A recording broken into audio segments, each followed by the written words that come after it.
Perfect. 100, 240.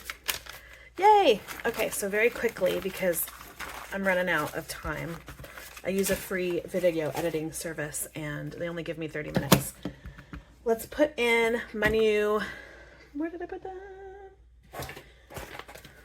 I made some new cash envelopes. Yay! All right.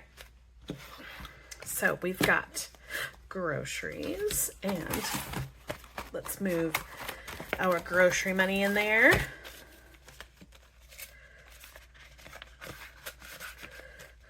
my gosh, I'm so excited. School. Actually, let's just put all these in there. So school, that's Scouts, school,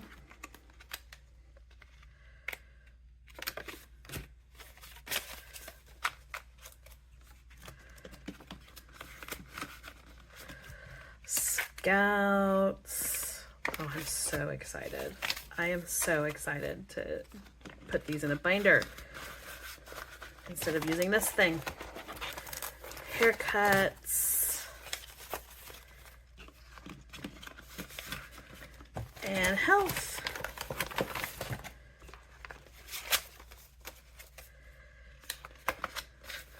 Awesome. And then ones I hope to stuff in the future are Sadie, which is our dog, and the rest of our pets, which are our fish, takeout, and family fun. So that is that for this video. Oh my gosh, I'm so excited. All right, so that means $240 is going to go into our checking account, or our savings account, and I have a new binder for cash envelopes. Yay! I'm so happy.